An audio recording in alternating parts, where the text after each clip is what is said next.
I will never believe in Jesus. I was born a Jew. I will die a Jew. How can you expect me to believe in a God whose name my people have been killed? I don't care if it's true. I will never believe in Jesus. I grew up in a loving Jewish family. My mom and dad were very actively involved in the local synagogue, and we were there pretty much every Friday or Saturday. We celebrated the holidays at shul. We celebrated Passover at home. And my Jewish identity meant a lot to me growing up, that I met a young woman from Kansas City, Missouri, perhaps the most curious person I've ever met in my life. In fact, she has a journalism degree from the University of Missouri. She began talking to me about her faith in God. And she told me that she was a Christian. And I said, "Oh, that's nice, I'm Jewish." She kept asking me questions. "Do you believe in God?" "Yeah, I believe in God." And she said, "Well, what's he like? Is he righteous? And is he holy?"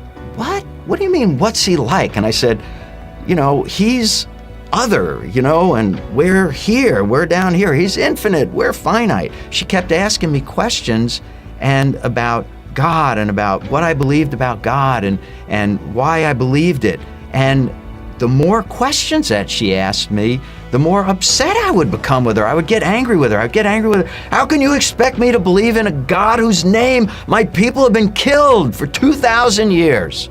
She appeared to me as being narrow-mindedly dogmatic. But it was over time, as she asked me questions about what I believed and why I believed it, it began to occur to me that maybe I was the one who was narrow-minded and dogmatic. I knew Jews don't believe in Jesus. I knew you can't be Jewish and believe in Jesus. But the more she pressed me to explain why those things were true, the more I realized I didn't know, other than because.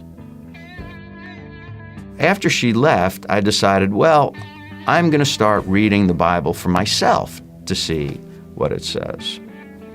And so, of course, I wouldn't go anywhere near the New Testament because I knew for a fact that the New Testament was Goyish Bubamaisis. It was Gentile grandmother stories. And everybody knew it was anti-Semitic, and so I would have nothing to do with that. What I discovered was that the God of this woman was my God, was the God of Abraham, Isaac, and Jacob. That really touched me. It really challenged me inside because it made me realize that I didn't know my own God, or at least I didn't know much about him. As I read more of the Bible, I began thinking more about my relationship with God. And I got to a point where I actually started to pray personally, like talk to God. God, if Jesus is the Messiah and you want me to put my faith in him, then I'm willing to do that, but only if it's true, because if it's not true, the last thing I want to do now is to worship a man and be an idol worshiper. I began to really think about what it meant for me to become a believer in Jesus. What would my parents think? And what would my brothers think? What would my aunts and my uncles and my cousins, what would 90% of my friends, at least my friends from New York, think? It was like I was thinking about this, and it was as if I heard a voice in my head say to me, "Danny, that's right. The choice is between following me and everyone and everything else. If God is God, you do what he says, and if there's a cost involved, it's worth it."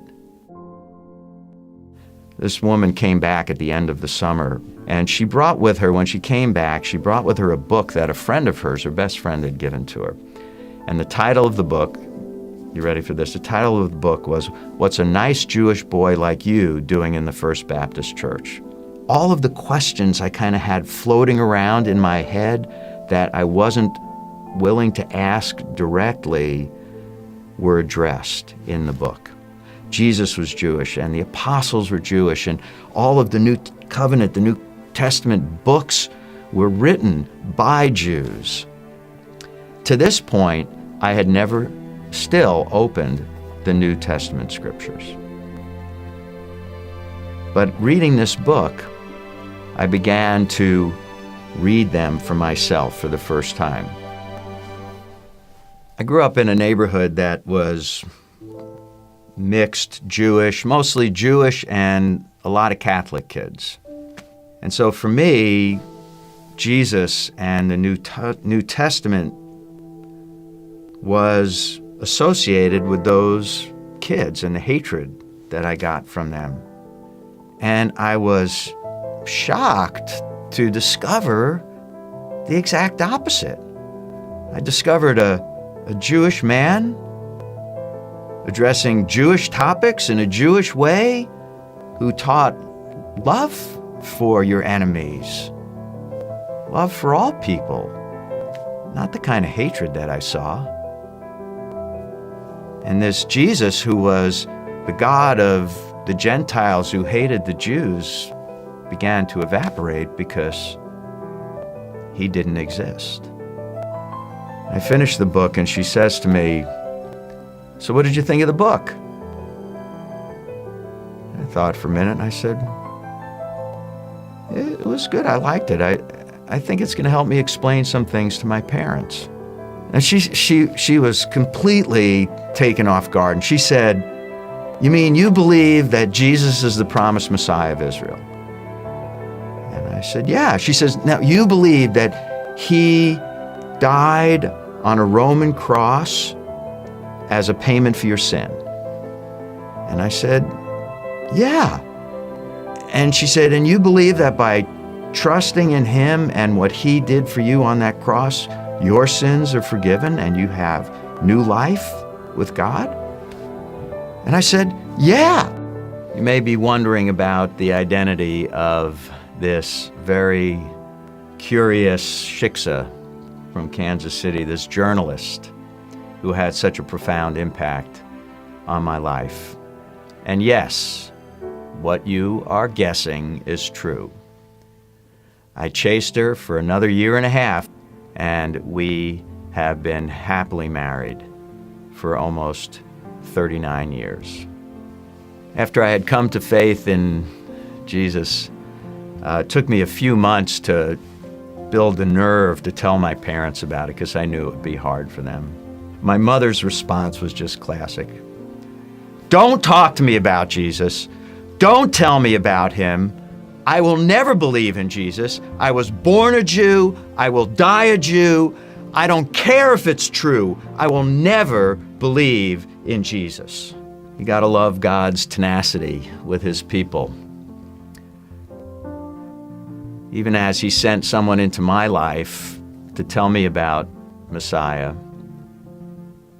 it was people who knew Messiah who helped my mother come to faith at the age of 86 years of age. And I had the most awesome privilege of leading my mom to faith in Messiah.